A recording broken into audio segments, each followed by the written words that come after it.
Shalom, Akim, all praise and glory to Yahweh, Ba'ashem, Yahweh Shai, Ba'ashem, Kakadash. Double honors to the apostles of Great Millstone. Salutation to you, Akim, doing the work of truth, sincerity. First, let me start off by reading this copyright disclaimer under Section 107 of the Copyright Act of 1976. Allowance is made for fair use for the purpose such as criticism, comment, news reporting, teaching, scholarship, and research. Fair use is a use permitted by copyright statutes that might otherwise be infringing. Non-profit, educational, or personal use tips the balance in favor of fair use. I'm going to play several minutes of this video and several minutes of another video, and I'm going to get a few scriptures. Basically, this is about Edomites hiding the truth about what the things, the major accomplishments of Jake. So let me play this video. Make your blood boil. Charles Frederick Page was born into slavery. Back then, teaching slaves to read was literally illegal. You could be beaten, mutilated, or killed just for learning your ABCs. But Page taught himself anyway. He learned to read and write in secret, which was basically a death sentence if he got caught. This wasn't just about education. It was an act of rebellion, a way to fight back against a system designed to keep him powerless. After slavery ended, Page became obsessed with flight. His family says he would watch dragonflies for hours, just staring at how they moved through the air. His grandson Joseph remembers the stories passed down through generations. Page would sit there in the Louisiana heat, watching these insects zoom around, studying every twist and turn. That's where it started, with a man watching bugs and dreaming of something impossible. Put this working model together and then paid to ship it off to St. Louis World Fair, and it never arrived. And so I'm imagining that was a huge disappointment to him. Around 1903, Page built something incredible. It wasn't like the Wright brothers' airplane at all. While they were focused on heavier-than-air flight with wings and engines, Page went a completely different direction. He designed an airship with 2 balloons, not 1. The dual balloon system let him control how high or low the ship went by adjusting the gas inside each balloon. He could fine-tune his altitude in ways other inventors hadn't even thought about yet. The airship had a hull that looked like a sailboat. Inside, there was a gas engine that powered a propeller at the back for forward movement and a rudder for steering left and right.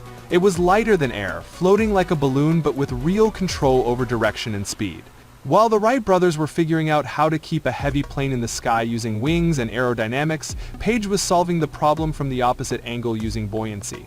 Here's where the timeline gets really interesting. Page started building his airship around 1903, the exact same time the Wright brothers were testing their flyer at Kitty Hawk. These two completely different approaches to human flight were happening at the exact same moment, hundreds of miles apart. While everyone knows what happened at Kitty Hawk, almost nobody knows what was happening in Pineville. Page filed for his patent in 1903. The Wright brothers filed for theirs in March 1903, about a month before Page. But patents take time to process, and here's where things get wild. Page received his patent on April 10, 1906. The Wright brothers got theirs on May 22, 1906. That's more than a month later. So technically, on paper, Charles Frederick Page holds the first patent for a flying machine in American aviation history. A black man who taught himself to read, who was born a slave, got the first aviation patent in America. But Page didn't just want a patent to hang on his wall. He wanted to show the world what he built. I wanted to pause it real quick just to highlight the fact that this man had to teach himself to read and write, invented the first flying plane, patented, and of course is going to go into what happened after he invented this and patented it. But just going to show, Jake had to work and still has to work several times harder in Esau society just to get, recognized. And however, if you do get recognized, then, you see the outcome of it. So let me play the rest of this with no more interruptions. Who was born a slave, got the first aviation patent in America. But Page didn't just want a patent to hang on his wall. He wanted to show the world what he built. In 1904, there was this huge event called the Louisiana Purchase Exposition in St. Louis. Think of it like a World's Fair, a massive celebration with exhibits from all over the world. They were hosting a competition for flying machines, and the prize was $100,000. For context, that's around $3 million in today's money.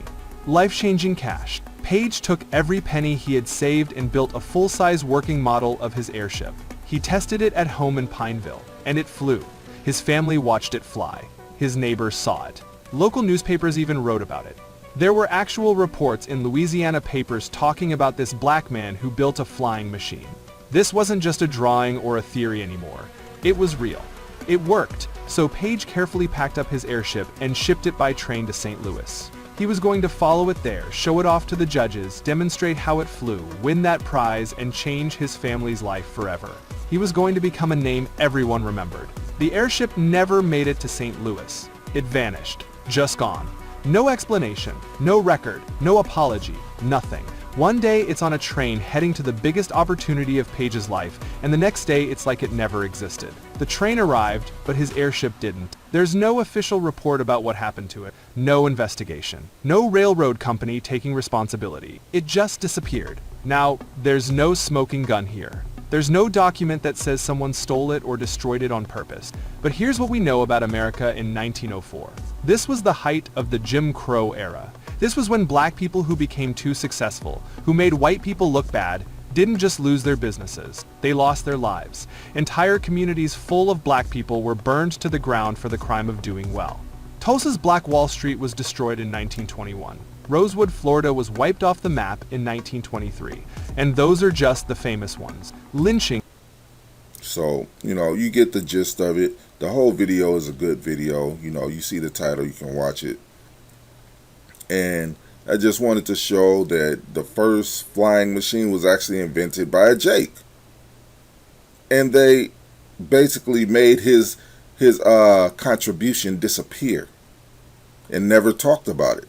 Because this is something that you don't learn in Esau's education propaganda centers, aka education system. And they wonder why we say this is a system of Edomite supremacy, man. As if the Edomite supremacy has never held Jake back, and it's still doing the same thing even to this day. And of course, they use flying machines similar to his invention because they stole it. They never made mention of them. This is Wisdom of Solomon, chapter 5, verse 1. Then shall the righteous man stand in great boldness before the face of such as have afflicted him and made no account of his labors. This is making no account of Jake's labors, and I got another example. And really, I could play several examples. As you can see this video on the side here. Top 10 black inventors and inventions that were silenced. You can watch that as well. But, I could do several videos, but I wanted to do this one as well because people always talk about, well, not always, but people that know about the Reconstruction era know that it was, quote unquote, a failure, when the truth is it wasn't. So I wanted to play a few minutes of this video. I'm going to play the first minute and then I'm going to skip around a little bit so I can kind of shorten the video so you can get the gist of it. Midnight, October 1871. 600 armed black men surround a plantation house in South Carolina. Inside, 11 Klan members are cowering in terror, the same men who've been lynching freedmen for sport. The captain leading this raid? A former slave named Jim Williams.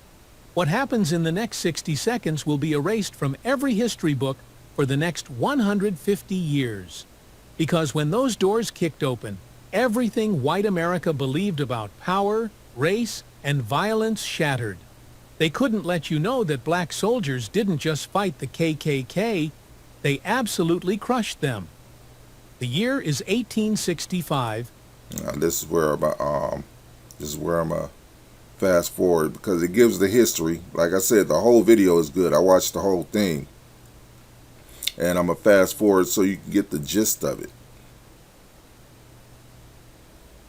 Let's see, right about to here.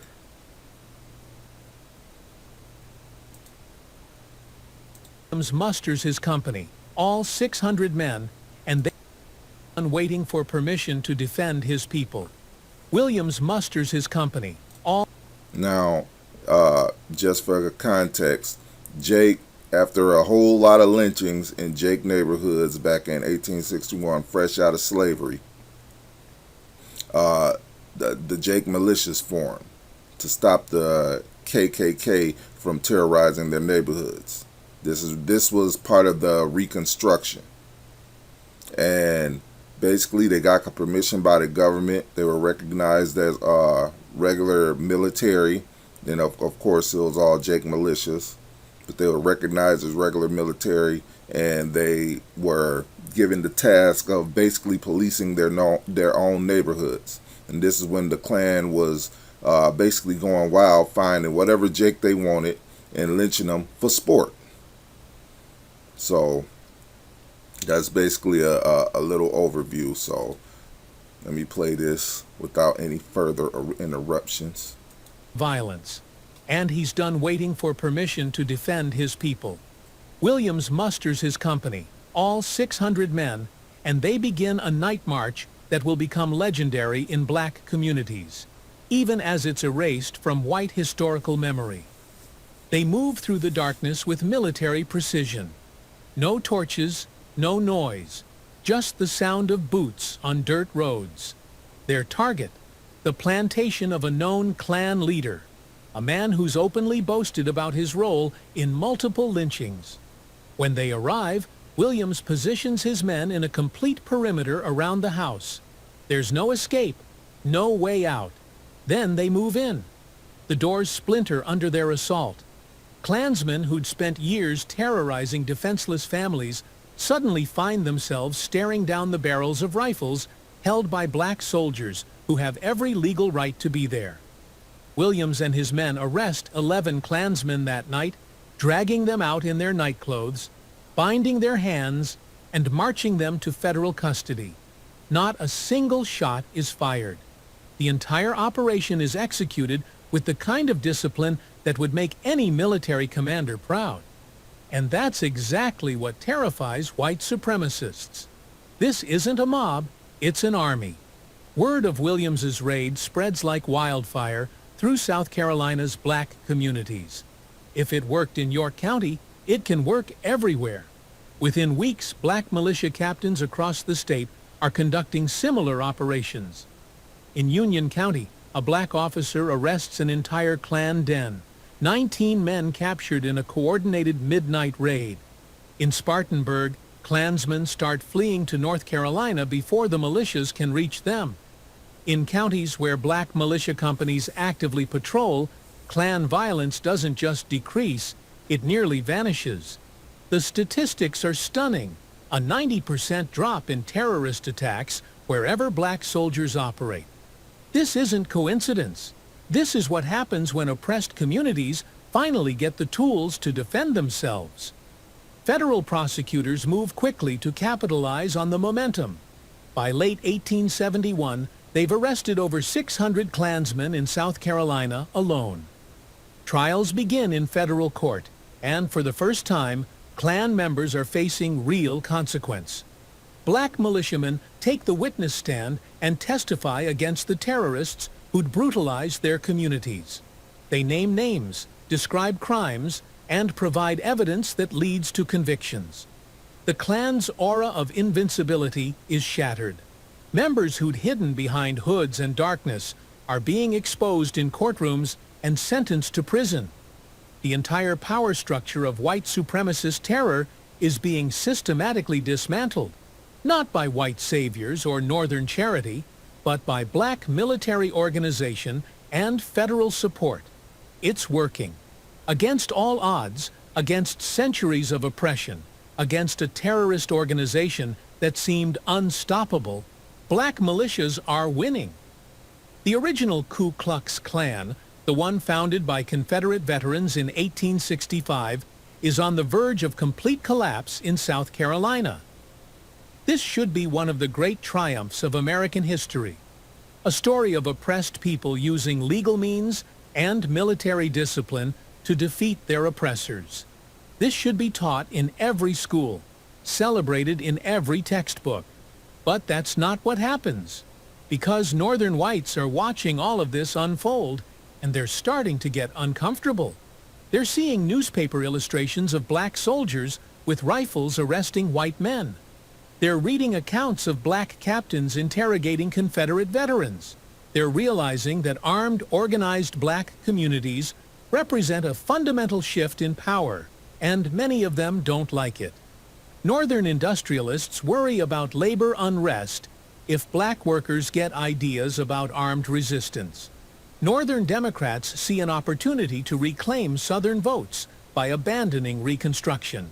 Even some Northern Republicans decide that maintaining white supremacy, just in a gentler form, is preferable to real black equality. So the support evaporates. Federal troops are withdrawn. Funding for militia operations dries up. White supremacist redeemer governments start winning elections through fraud and violence. And the moment they take power, they move against black militias with vicious efficiency. The weapons are confiscated. The companies are disbanded. Black officers are arrested on trumped-up charges of insurrection, the same charges white people had used against Nat Turner and Denmark Vesey. The message is clear. Black self-defense is illegal the moment it becomes effective. Captain Jim Williams, the man who proved that organized black resistance could defeat the Klan, is murdered by white supremacists in 1872. His killers are never prosecuted. They never face trial. They walk free, protected by the very legal system that Williams had used to arrest Klansmen just months before. It's a lynching, pure and simple, and it sends a message to every black leader in the South. So that's basically, that gives you the overview of Edomites, man. Like the video said, basically it could have been a great part in history of America, quote unquote. However, prophecy had to be fulfilled, and Esau has to be the devil that he is. So Esau stopped all this black policing, quote unquote, or if you will, and had to make Jake basically defenseless. And they had to be gentler. Same thing that happened in slavery. There was so many rebellions happening. Jake was killing so many Edomites. Edomites got scared that Jake was fighting back, and they were winning a whole lot of these little skirmishes. So Esau was like, okay, we got to stop slavery, or before all these Jakes basically rise up and kill us all. That's when the Civil War happened. And of course, these are all things that Esau buries. So with this, I want to get Isaiah chapter 10, verse 1. Woe unto them that decree unrighteous decrees and write grievousness which they have prescribed, to turn aside the needy from judgment, and to take away the right from the poor of my people, that widows may be their prey, and that they may rob the fatherless. And that's what they were doing. Preying on widows and robbing the fatherless. The KKK back then, before Reconstruction, they was tough because Jake was defenseless. But then when Jake started rising up, Jake being righteous men started rising up, and Esau's legal facilities, and started taking them down. I mean, to the point where they broke them for over 150 years. It wasn't no KKK for 150 years. They were in hiding. They just sprang back up later. Matter of fact, I'm going to play more of this video so you can hear them say that. Because, they went into hiding for over 100 years, for over a century. And they sprung back up in the 1900s. Just a kinder, gentler Klan member now. That's why David Duke could be a senator and be in the Klan. Oh, we just want separation. No, you don't. You devils have always murdered Jake until Jake fought back. It's just like when the brother disarmed that other devil. How he was begging and pleading. That's Esau for you, man. A bunch of cowards, man. But let me play some more of this. This is what happens when you win. And then comes the final insult, the one that lasts for over a century. Historians erase the entire story. Textbooks teach that Reconstruction failed because black people were unprepared for freedom, because they were too ignorant to govern themselves. Right, too ignorant to govern themselves. It's all bullshit. And I got one more scripture that I wanted to read. This is Daniel chapter 4, verse 17. This matter is by the decree of the watchers and demand by the word of the holy ones, to the intent that the living may know that the Most High ruleth in the kingdom of men, and giveth to whomsoever he will, and setteth up the basis of men. Because Esau are some base men. And with that, I'm say shalom, all praise and glory to Yahweh, Ba'ashem Yahushai, Ba'ashem Kakadash. Double honors to the apostles and elders of the great millstone. Salutations to you, Akim, doing the work of true sincerity. Till the next time, shalom.